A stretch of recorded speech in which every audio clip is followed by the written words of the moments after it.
It's April 7th, 2008, just after 7 o'clock in the morning. A father is driving his two teenagers to school. It's routine and very familiar.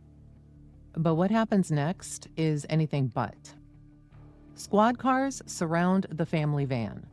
Officers from the Kansas City, Kansas Police Department pull their weapons.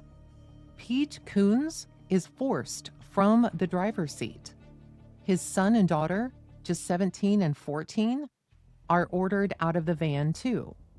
All of them are handcuffed, all of them are detained, and all of them are taken into custody. The kids, when they get to the station, are separated, they are shackled to chairs and interrogated. Pete was a 50-year-old retired postal worker. He had never been arrested, never been convicted of a crime. What he had done, what he actually did, was take in his ailing father after discovering that the man's caretaker had been neglecting and financially exploiting him. That caretaker, her name was Kathleen Schroll, and just hours earlier, she and her husband Carl were found dead in their home. But here's the thing. There was no forced entry. There was no physical evidence linking Pete to the scene. No fingerprints, no DNA. The murder weapon was Kathleen's own revolver, and it had only her DNA on the trigger. But what followed was a chain of misconduct that would take over a decade to fully untangle. Surveillance footage suppressed, forensic reports buried, jailhouse informants coached and incentivized to lie. It wasn't just a bad arrest. It was a blueprint for a wrongful conviction. Pete Coones spent more than 12 years in prison for a murder that all evidence later showed was actually a murder engineered by a woman who was in financial freefall, trying to salvage a life insurance policy and exact revenge. Now, Pete was exonerated in 2020, and he died just 108 days later. What we're going to listen to today and what you're going to learn today isn't just the story of Pete Coones. It's the story of what happens when a police department prioritizes conviction over truth, and what it costs when no one in power wants to admit that they got it wrong. Before we get into today's episode, I want to let you know that you can get uncensored versions of this podcast, along with early access by becoming a Patreon member. I've got some new court transcript readings coming out soon, and only Patreon members get them first, well ahead of the public. Check out the Beach House 34 Patreon at patreon.com/beachhouse34. In the early 2000s, Olin Coones Sr. was living in Kansas City, Kansas, with his adult stepdaughter, Patsy Van Vleck. They shared a home that they owned, just the two of them. Neither of them were in good health. Olin was slipping into the deeper stages of Alzheimer's, and Patty had medical issues of her own. Things were quiet. They weren't exactly easy, but they were familiar and they supported one another. And then came Kathleen. Kathleen Schroll met Patsy sometime before 2004 at a local veterans facility. It's unclear how quickly this connection was made, but what we do know is that Kathleen soon began working in the Coones household as a housekeeper. After a period of employment, weeks, months, the timeline's really not crystal clear on this, Kathleen approached Patsy about putting her affairs in order. She wanted Patsy to create a will and a power of attorney, both of which would name Kathleen as sole beneficiary and legal authority. And Patsy, maybe believing that this was necessary, called her attorney to have the documents drawn up. But here's where it starts to feel off, because while those papers were prepared, they were never signed. Then in September of 2005, this is about a year later, Patsy and Olin both signed over the deed to their home. The recipient? Kathleen. Within a matter of weeks, Kathleen's daughter, Blair, had now moved into the house as well. Fast forward to February of 2006. Patsy is hospitalized. While she's there, she asks Kathleen to call her attorney. He comes to the hospital, and he asks her why she never signed the will and the power of attorney. And Patsy's answer was very simple. She didn't trust Kathleen. That's where things could have changed, but they didn't. Instead, less than a month later, on March 6th, 2006, Patsy died. She was 69 years old.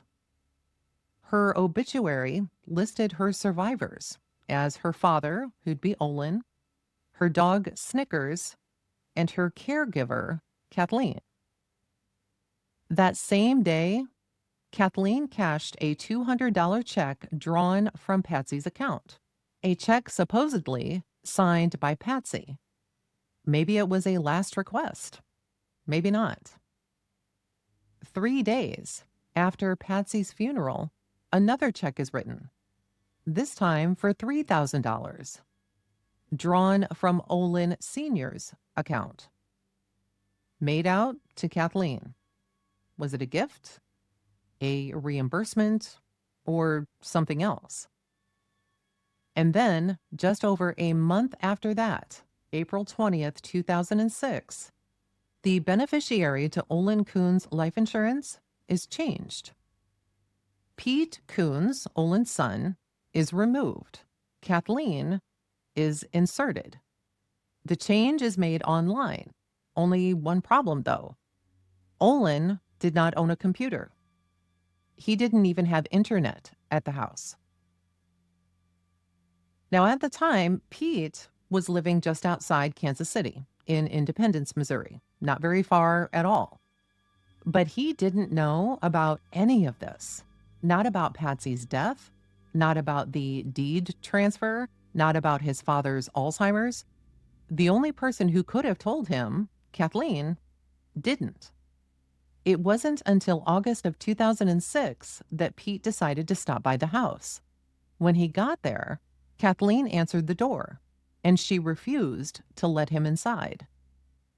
We don't know what was said at the door, but we can guess what it must have felt like, standing there outside his father's home, unable to even lay eyes on him, blocked by this complete stranger. A few days later, on September 1st, Pete did what the system tells you to do. He filed a formal complaint for elder abuse. And just days later, someone else shows up at Olin's door. It was a woman named Bonnie Keith. Bonnie had worked with Olin years earlier. She wasn't a family member, just a friend, but she was worried, and she had come to visit.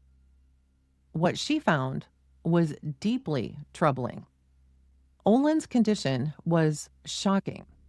His underwear was soaked with urine. There were bed sores. He looked neglected. This wasn't just old age or illness. This was someone who'd been left in a state of prolonged and serious neglect. Bonnie asked Kathleen if she could take Olin to visit his brother. She promised she'd bring him back. That was the story that she gave. And Kathleen let Olin go with her. But Bonnie didn't take him to a brother. She took him home, to her home, where she and her husband cleaned him up, gave him fresh clothes, and then reached out to Pete.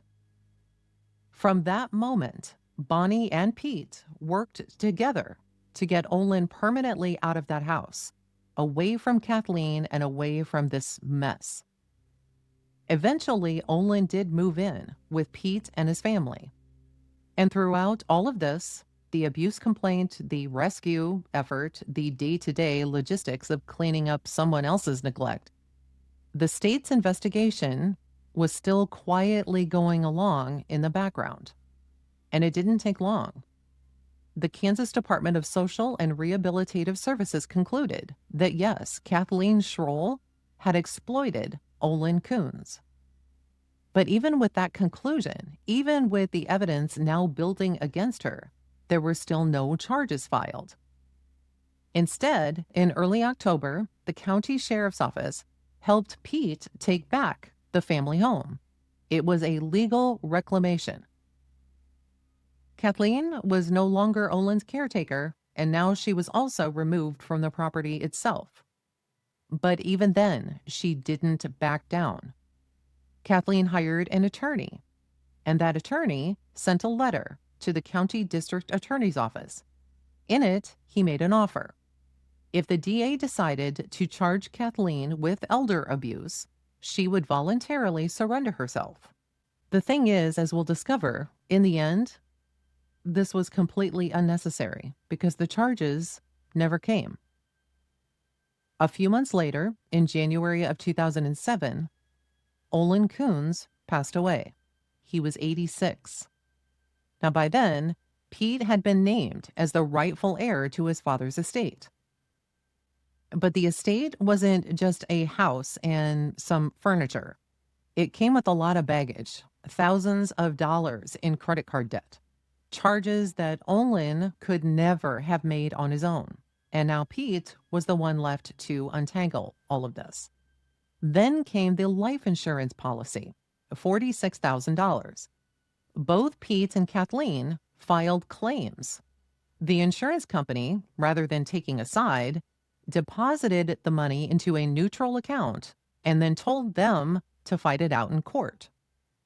By the spring of 2007, 3 months now after Olin has passed away, Kathleen Schroll and her husband Carl were struggling to stay afloat.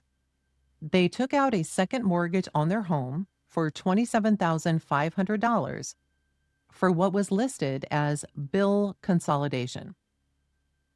By early 2008, Kathleen was repaying loans from 6 different payday lenders, that short-term high-interest debt that snowballs really fast, and her checks started bouncing. Quietly, she hid this from her family. Then came February 2008. That's when Kathleen, who worked as a systems analyst at the Midwest Regional Credit Union, began embezzling from her employer. In less than 2 months, she stole over $11,000. The money was disappearing fast. By early April, she knew that she was going to be caught. But instead of facing the consequences, Kathleen started creating a way out. She had life insurance. Carl did too. But these policies wouldn't pay out if her death was ruled a... There'd be nothing left for her daughter Blair. And maybe that's exactly what pushed her over the edge. Kathleen made a plan, not just to end her life, but to end Carl's too, and to make it look like a murder. But not just any murder. One committed by the man who had removed her from Olin's life. The man who had taken back the house. The man who had stood in her way in court. Pete Coones. Step 1, establish a narrative. On April 1st, 2008, just 6 days before the murders, Pete and Kathleen were scheduled for mediation over the life insurance dispute. Pete came ready to make a deal. He offered Kathleen 25% of the payout to resolve it and move on. But Kathleen wasn't looking to settle. 4 days later, on Saturday, April 5th, Kathleen showed up for work at the credit union. During her shift, she told coworkers that she had run into Pete that morning at a gas station and that he had threatened her. That claim was false. The next day, Sunday, April 6th, Kathleen told her daughter Blair another story. This was also about a threat from Pete, but this time the threat supposedly happened in the afternoon, after work, not in the morning. Two different accounts, same message. But Kathleen wasn't finished. She then told her mother, Elizabeth Horton, that Pete had been stalking her and that she'd made police reports. No such reports existed. She told her daughter that Pete had harassed her repeatedly and that police had been involved. Again, no records. She told her brother Randy that she had a restraining order against Pete. She didn't. Piece by piece, Kathleen was laying a foundation, a false one, but one that she hoped would hold. She was planting the idea that Pete was angry, unhinged, and dangerous. She was doing it verbally, casually, and with just enough detail to make it stick. So on Monday, April 7th, 2008, it's just past 2:28 in the morning. Kathleen Schroll picks up the phone and dials her mother, Elizabeth. She says to her mom, Pete is here in the house. He said he stole the lawnmower out of the garage. He said he is going to kill Carl and he is going to kill me. And he said he's got his tracks covered where no one will find out. Her mother is obviously very stunned. It's almost 2:30 in the morning receiving this phone call, and asks Kathleen to repeat this message. And Kathleen says it again. Pete's in the house. He's going to kill us. Her mom asks her if she called the police. And Kathleen replies, no. And then the phone line goes dead. Elizabeth then calls her son, who then calls 911. 15 minutes later, two Kansas City, Kansas police officers arrive at the Schroll residence. The front door is slightly ajar. The lights are on. There's no sign of forced entry.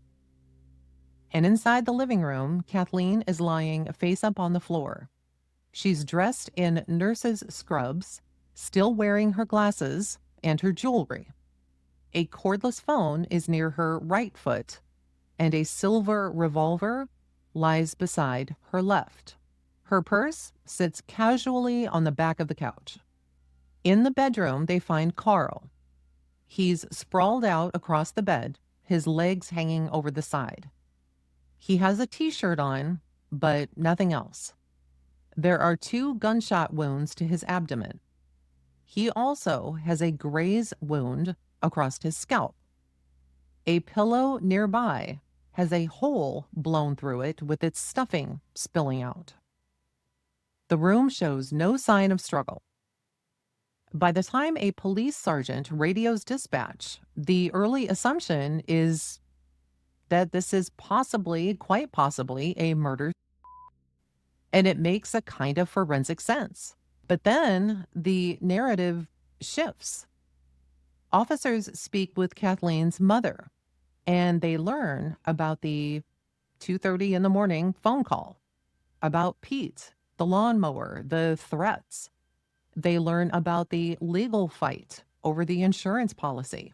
Then they talk to Blair, Kathleen's daughter, who, again, recounts what her mother had said earlier, that Pete had threatened her days before at a gas station. This early logical conclusion of a murder begins to bend into something else. And within hours, the police zero in on a suspect, Pete Coones. At the time, Pete was 50 years old, a retired mail carrier. He lived with his wife, Dee, and their children. He had never been convicted of a crime. He was in poor health, seriously poor health. Years earlier, he'd suffered a heart attack and 2 strokes. His weight hovered around 250 pounds. His movement was limited. He was medically fragile and unstable. And it was his condition that actually forced him into early retirement. But none of that mattered that morning. At 7 o'clock in the morning, just a few hours after the bodies were discovered, Pete is driving 2 of his children to school. That's when police pull him over. They arrest Pete on the spot. Not just Pete, they arrest the children too. A 14-year-old daughter and a 17-year-old son, and all three are taken to the station. The kids are separated, put in separate rooms, and handcuffed to their chairs. They're minors, they're traumatized, and they're being treated like suspects. It looked like a solid case. A phone call that named the suspect, a known dispute over money, a motive, and then the arrest. But from the beginning, something didn't sit right. When police searched Pete's home, they found nothing. No bloody clothes, no gun, no ammunition, no signs of cleanup. They swabbed the steering wheel of his van for gunshot residue. Nothing. They took the clothes that he was wearing that morning. There was no blood, no tissue, no trace of anything. And then there was the house, the scene of the crime. Pete's fingerprints? Not there. His DNA? Also not there. On anything. The gun used to kill Carl and Kathleen turned out to be a revolver that had belonged to Patsy. It had been reported stolen back in 2000. But the important part was that this gun was found in Kathleen's home. It was her gun now. And the only DNA on the trigger was hers. Even so, the Kansas City, Kansas police moved quickly to build their case. And as later court filings would reveal what they lacked in evidence, they attempted to replace with invention. Let's start with the interrogation. After arresting Pete and his two teenage children at gunpoint, officers separated the kids, remember they're 14 and 17, and handcuffed them to chairs. That detail matters because in their official reports, the officers later claimed no one had been handcuffed, that no one had been arrested. That was a lie. Worse, they failed to record Pete's interview, or claimed they didn't. If a recording exists, it's never been produced. And the statements they attributed to Pete, statements that made him appear guilty, were never verified. Later court records would allege that those statements were fabricated. The same officers also interviewed Pete's wife, Dee, and according to her sworn filings, they twisted her words. They took what she said and manipulated it to make Pete look suspicious. They also suppressed a key statement from Pete's daughter's boyfriend, who happened to be in the house, in Pete's house, the night of the killings. He later provided an alibi for Pete, but his statement never made it into the prosecutor's file. And then there's the gas station. Kathleen had told multiple people, including her daughter, her coworkers, and her lawyer, that Pete had threatened her at a gas station just days before the murders. That threat became a central part of the prosecution's theory. So, detectives went and they pulled the surveillance video from that gas station. And when they watched it, neither Pete nor Kathleen appeared at the times that she claimed. The video completely undermined Kathleen's story, and they buried it. Then there was the embezzlement. By the time that officers spoke with Kathleen's supervisor at the credit union, he had already discovered that she had stolen over $11,000. He gave the police his full report. It laid out the fraud in black and white. That report, too, was never disclosed to the defense. The officers involved in the case, all of them had access to it. They also had access to a Kansas Bureau of Investigation analysis showing that checks that were supposedly signed by Olin had in fact been forged by Kathleen. That document showed a years-long pattern of financial fraud and deceit. It revealed her desperation and her motive. They didn't turn that over either. Instead, Pete Coones was charged with both murders on April 9th of 2008. In 2009, Pete finally goes to trial. It's been nearly a year since he was arrested while taking his kids to school. Now he's on trial for the murder of Kathleen Schroll. The state charges him with both deaths, Kathleen and Carl, but their case hinges entirely on one of them. Because here's the thing, they don't really have a case for Carl, and they kind of know it. The prosecutor, whose last name was Brancart, leads with not evidence, but instead emotion. He tells the jury that Pete was angry about the insurance dispute, that he went to Kathleen's house in the middle of the night, that he killed Carl first, bludgeoned him, then shot him, then shot Kathleen in the back of the head. The foundation for this was the 2:28 a.m. telephone call to Kathleen's mother. It was also a story from her daughter, Blair, that Pete had made these threats. A pathologist testified that Carl was shot twice in the abdomen. He also had what this pathologist described as a quote-unquote crushing blow to the head, though there was no damage to the skull or the brain. He said that Kathleen died from a contact gunshot wound to the back of the head. The angle, he noted, was oblique, meaning the barrel wasn't flush against the skull. That angle became central to the state's argument that she didn't do it herself, but it wasn't definitive. A firearms analyst confirmed that the bullets were the same caliber as Kathleen's revolver, the one found near her body, but the bullets were too damaged to definitively link it to a specific weapon. Police had swabbed the gun for DNA, and they found only Kathleen's on the trigger. A forensic scientist then takes the stand, and she is from the Kansas Bureau of Investigation. And she said that she found no blood or tissue on Pete's clothing, on his shoes, or even the ring that he was wearing when he was arrested.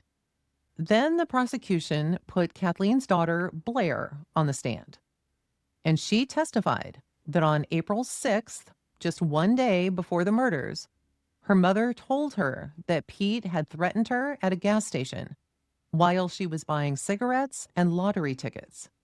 Pete, she said, told Kathleen she wouldn't be spending any more of Olin's money. Never mind that surveillance video from the gas station that didn't support the story, it wasn't even shown at trial. A detective also testified about a letter found in Kathleen's purse, one her lawyer had written to the district attorney just months earlier, that offered to surrender Kathleen if she were charged with elder abuse. That letter was never acted on, but it was now used to imply that there was animosity between Kathleen and Pete. The defense, meanwhile, they brought in their own witnesses. Pete's daughter's boyfriend took the stand and told the jury that he was at Pete's house that night. His van had blocked Pete's van in the driveway, and he had kept the keys in his pocket until the morning. And Pete couldn't have gone anywhere, he said. He also said that he heard Pete in the house, coughing and using his computer around 3 o'clock in the morning, after the alleged time of the murders. The defense's forensic expert also testified that nothing in the blood spatter ruled out that the state could have tested biological tissue on Kathleen's ring, but didn't. That swabs from Kathleen's and Carl's hands and from Pete's van could have been tested for gunshot residue, but weren't. Still, the prosecutor, Brancart, doubled down in his closing, and he told the jury that Kathleen had no reason to kill herself. No, note, no goodbye, and that she was shot in the back of the head. On January 23rd, 2009, the jury delivered their verdict. They acquitted Pete of Carl's murder, but convicted him of killing Kathleen. Same scene, same gun, same time of death, but one conviction, not two. Pete Coones was sentenced to 50 years to life. By the time the verdict came down, convicted of one murder, acquitted of the other, something was already off. The logic didn't quite stand up. And that's just the first detail that didn't fit. Let's start with the weapon, the revolver, found beside Kathleen's body. It was hers. It had once belonged to Patsy, but Kathleen had it now.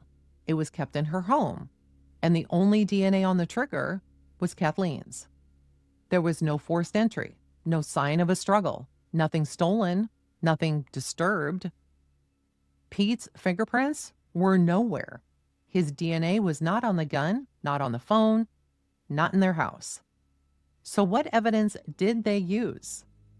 The phone call, a claim that Pete was in the house, threatening violence, made by Kathleen minutes before she was found dead. And yet nothing at the scene supported the presence of a third person. In Kathleen's story about Pete confronting her at a gas station, when investigators pulled that security footage, Kathleen wasn't there, Pete wasn't there, story didn't check out. The footage was never shown to the jury. That should have mattered. So should Kathleen's financial state. She was hiding 6 payday loans. She was thousands in debt. And she had just embezzled over $11,000 from her employer. Her supervisor reported it to the police the morning of the murders. That information also never made it into trial. Stories that she told in the days leading up to her death, stories that conveniently built this narrative. And police played right along. According to a lawsuit filed years later by Pete's wife, Dee, detectives fabricated statements, some supposedly made by Pete, others supposedly by his children. The interviews with the kids, who were arrested at gunpoint and shackled to their chairs, were described in police reports as voluntary and informal. They weren't. Detectives failed to record Pete's interrogation, or if they did, that recording was never produced. They claimed Pete confessed to certain things he didn't say. They twisted Dee's own words when they interviewed her. They also failed to disclose exculpatory statements from the boyfriend of the daughter, the young man who provided a credible alibi that Pete was at home the time of the murders. And then there were the forgeries. Police had access to a Kansas Bureau of Investigation analysis that showed Kathleen had forged Olin's names on checks. That report directly pointed to a motive: financial desperation, long-term fraud, and a growing panic that it was all about to collapse. That report never made it to the prosecution's case file. Even the pathologist's findings raised red flags. Kathleen had been shot at an angle, an oblique contact wound to the back of the head. That angle, depending on position, could suggest. But instead, the prosecution told the jury that Kathleen had no reason to take her own life. No note, no final words, just a gun, her gun, in her home, and a phone call that did all the work. On June 25th of 2009, Pete was granted a new trial. And you might wonder, well, why? The prosecution had failed to disclose forensic evidence, specifically the results of a computer analysis that showed Pete's computer had been used at 1:07 a.m. and 4:51 a.m. The prosecution claimed it wasn't relevant, said that these shootings happened around 2:30 in the morning. But the defense pointed out the obvious. If Pete's computer was active, it cast serious doubt on the timeline. So Pete prepared for a new trial. And that's when the case took a turn from, hey, we made a mistake, to just being completely manipulated. 2 weeks before this new trial was scheduled to begin, the prosecutor, Brancart, introduced a new witness. His name was Robert Rupert, a jailhouse informant. Now, Rupert had briefly shared a pod with Pete in the Butler County Jail. He now claimed that Pete had confessed to the murders, offering a story filled with implausible details that Pete crawled out of a window to avoid being seen, that he didn't drive his van, but a Jeep used for mail delivery, and that he later had his wife sell the Jeep to cover it up. Rupert said Pete told him both victims were killed in the same room, side by side, in a laundry area. None of that matched the crime scene. Carl was found in the bedroom. Kathleen was in the living room. Still, Rupert gave a 27-minute recorded statement. He ended it with a line that would soon become infamous. Quote, "I never asked anybody for leniency whatsoever. I never seeked anything from anybody," unquote. Only, it wasn't true. What wasn't revealed to the jury, but was later exposed in court documents, was that Rupert had been coached. 2 officers, some of the original officers in this case, allegedly told him what to say. They fed him details about the crime, and they told him to say that he expected nothing in return, despite knowing that he had asked for leniency. Brancart, for his part, emailed Pete's defense attorney a list of Rupert's convictions. And on this list, it said 12 criminal convictions and 2 arrests. But the problem is that Rupert had 28 convictions, not 12. And then came the hearings. At a December 10th hearing, Brancart told the court that Rupert had sent just 1 letter and that it was the only reason that the prosecutor reached out to this guy. He claimed that Rupert initially agreed to talk and then backed out. But records later showed multiple communications between Brancart and Rupert's attorney dating all the way back to August. On December 14th, at a separate hearing, Brancart doubled down and said, "I know of no communication with Robert Rupert, period, until December 1st or 2nd. That statement, also false. Meanwhile, other officers joined in this effort. One officer helped suppress the fact that Pete's children had been arrested at gunpoint. He wrote a report that conveniently left those details out. Another detective brought in another jailhouse informant named Philip Stewart, who, according to later filings, had been coached as well.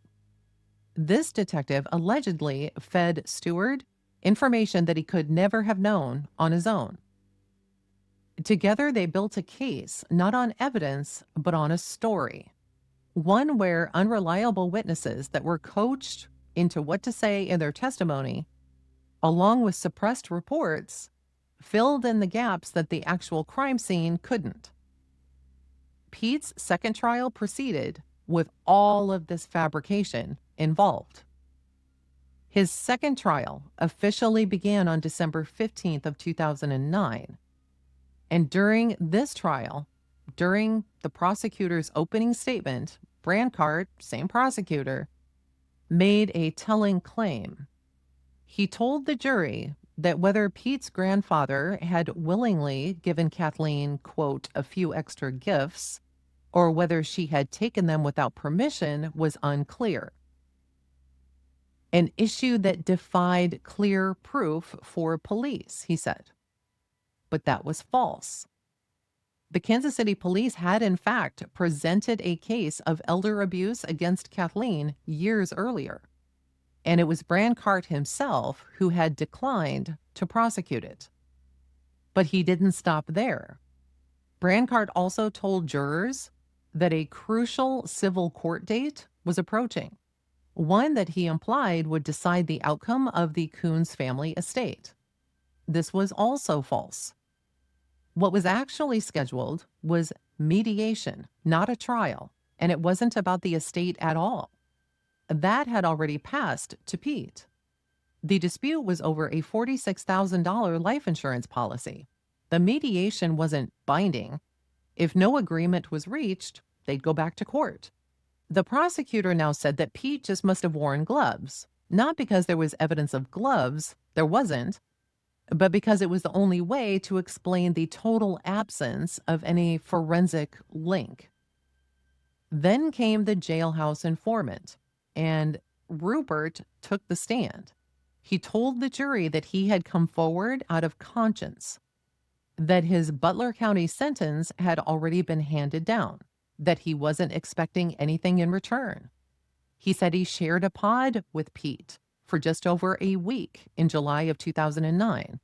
And in that time, Pete allegedly told him everything, that he crawled out a window, that he drove a Jeep, not his van, that he had his wife sell the Jeep after the crime, that he shot Carl and Kathleen and left their bodies side by side in a utility room. None of this matched the actual evidence. We all know by now that Carl was found in bed and Kathleen was in the living room. And as far as Pete's Jeep, it had actually been sold a year before the shootings. The buyer produced a loan document that was dated April 6th, 2007. He said he'd used the Jeep every day since. He never loaned it to Pete. In the meantime, Pete's daughter and her boyfriend testified again and testified to the same thing, that they heard Pete at home. And computer records backed them up. Still, Brancart pressed this lack of angle. He told the jury that there was, quote unquote, no evidence that Kathleen was suicidal. He said the wound was in the back of her head. She didn't call her mother to say goodbye. She called to report a murder. And once again, the jury convicted Pete. He was sentenced to 50 years to life. The Kansas Supreme Court upheld the conviction in 2014, though they did order a resentencing. Pete's new sentence was reduced to 25 years to life. Pete was nearly a decade into serving it when something shifted. In 2018, a new district attorney, Mark Dupree, created something that didn't exist during Pete's trial, a conviction integrity unit. It was built to investigate wrongful convictions, and Pete was ready. He wrote them a letter, a formal request for reinvestigation. By October of 2020, Pete had spent more than a decade in prison for a murder he didn't commit. That month, his legal team, led by several attorneys, one of them being an attorney for the Midwest Innocence Project, filed a 202-page amended motion to vacate his conviction. It wasn't a speculative filing. This was a reckoning. The motion laid out what the defense had never been shown, what the prosecutor had deliberately hidden, and what Pete's original trial attorney had failed to find. The picture that emerged from this wasn't just flawed, it was corrupt. Among the newly detailed revelations were Kansas City police had reviewed 120 checks written from Olin's account. A handwriting analyst concluded that 115 of them were likely forged. by Kathleen. Kathleen had embezzled over $11,000 from her employer. She was scheduled to be confronted by her supervisor on April 7th, 2008, the morning she died. She'd falsely claimed to have worked for an elder care company. She hadn't. It was one of many lies. And then there was Rupert. The Butler County District Attorney's Office had warned Brancard, the prosecutor, about him and told him that Rupert was mentally unstable. He was unreliable. They even called him nutty and said that they hated him. Rupert, for his part, had been trying to cut a deal from the start. He was facing a 47-month sentence. The DA offered him a reduced 27-month term if he cooperated. He initially refused, but the prosecutor kept pressing. And at one point, Brancard allegedly threatened to jail him if he didn't cooperate. Later, he promised to intercede with the Kansas Department of Corrections on Rupert's behalf. And a year after Pete's conviction, Rupert wrote to Brancard, angry that this promise had been broken. Rupert wrote 3 letters asking for an attorney, for protective measures if he testified, and even offering to inform on another inmate from whom he had stolen information. None of that was disclosed. And his story, it didn't match reality. In one letter, Rupert claimed that Pete had used a semi-automatic pistol and that an extra shell casing was found at the scene, ejected when Pete pulled the slide. But the weapon was a revolver. There was no ejected casing. Rupert also claimed Pete told him he had intercepted mail belonging to Kathleen's daughter after the murder.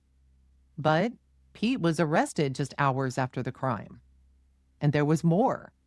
Emails and phone records showed that Brancard had contacted Rupert's attorney multiple times in August and September, trying to line up his testimony. But in court, he claimed he had no communication with Rupert until December. But the damage for Pete didn't start and end with just the prosecution. Pete's original defense attorney had also missed critical evidence: the embezzlement, the check forgeries, the records from Pete's grandfather's probate file. None of it had been used at trial. She never hired an investigator, never tracked down witnesses who could have testified about Kathleen's finances or her fabrications. As Pete's legal team dug deeper, they found more than just missing paperwork or unexamined files. They found evidence that had been sitting in plain sight for more than a decade. Kathleen's purse had never been properly inventoried by police. Pete's trial attorney had never examined it. But the purse had remained in evidence. When Pete's new legal team finally opened it, they found copies of 11 bounced checks, documentation of outstanding payday loans, and concrete proof that Kathleen had been embezzling. The financial collapse she had hidden from her family was now clearly laid out, untouched by investigators. And that wasn't even the most shocking discovery. The defense also examined the evidence pillow, the one with the hole in it, the one found near Carl's body. Inside that pillow, still lodged in the stuffing, they found a 4th bullet, a slug, never recovered, never mentioned. The doctor, the pathologist, the same one who performed the original autopsies, reviewed this newly found evidence and changed his conclusion. What he'd once described as blunt force injury to Carl's head, it now appeared to be a graze wound from that 4th bullet.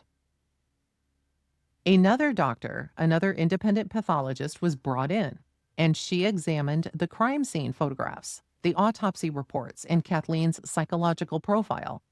Her conclusion was the most likely manner of death was...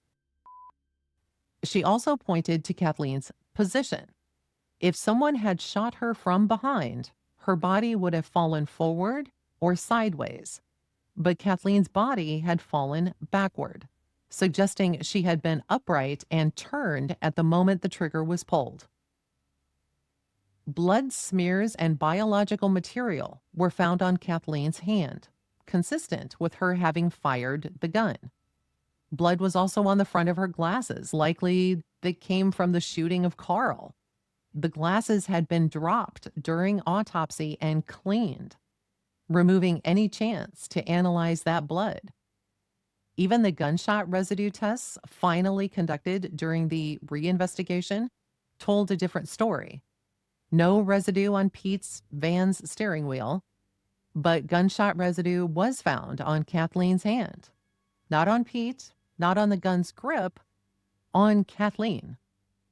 Everything pointed back to the one person police had never truly investigated, the woman who had died that night. The judge overseeing this, Judge Bill Clapper, didn't just overturn the conviction. He laid out point by point how the state had failed. In his ruling, he said that the prosecution had withheld critical evidence about Kathleen's mental state, her motive to commit suicide, and the sheer unreliability of their key witness, Robert Rupert. Quote, "The state had evidence that Rupert was unreliable," the judge said. It had evidence Rupert may have had mental health issues. It had evidence that Rupert wanted a deal to testify, unquote. None of it was disclosed. The prosecution failed to reveal that Rupert had been threatened with jail if he didn't testify, that he had written more letters than were admitted, that he had received promises from the very office that claimed he expected nothing in return. And the judge didn't mince any words. Quote, "The state failed to disclose or even come reasonably close to disclosing the full criminal history of Rupert," he wrote. And then there was the bullet. That fourth slug lodged in the pillow near Carl's body had never been recovered during the original investigation. And the judge noted that even the prosecution didn't know it was in their possession, but they should have. Quote, "In the exercise of reasonable investigatory skills," the judge ruled, "the bullet should have been found," unquote. As for Brancart, this lead prosecutor, the judge concluded that he had suborned perjury. Quote, "The prosecutor indicated that he made no effort to interview Rupert after receiving Rupert's first letter," the judge said, "but he made 8 attempts to do so," unquote. This wasn't just carelessness, it was calculated. The judge stopped short of declaring Pete's defense attorney ineffective, but he noted, quote unquote, reservations about the lack of financial investigation, the failure to open Kathleen's purse. Still, he concluded, none of that could be fully evaluated because, in his words, quote, "Prosecutorial misconduct was so rife in this case that defense counsel's performance cannot be fairly evaluated," unquote. And with that, after nearly 13 years behind bars, Pete Coones was free. He was released from prison on November 5th of 2020. He had spent more than 12 years behind bars for a crime he didn't commit, a crime that from the beginning bore every sign of being something else entirely. He had finally been vindicated by evidence, by expert testimony, and by a judge who wasn't afraid to say the words that this case had been poisoned by misconduct, deceit, and institutional failure. But Pete didn't get a second chance at life. Just 108 days after his release, on February 21st of 2021, Pete Coones died. His attorneys issued a statement, quote, "Though Pete was no longer imprisoned, his death, like his unjust conviction, is the result of continued state neglect and mistreatment," unquote. They pointed to what so often goes unseen, the slow, corrosive toll of wrongful incarceration. Pete had been released, quote, "in a body that was broken." In June of 2021, a Shawnee County judge approved $826,000 in compensation to Pete's estate.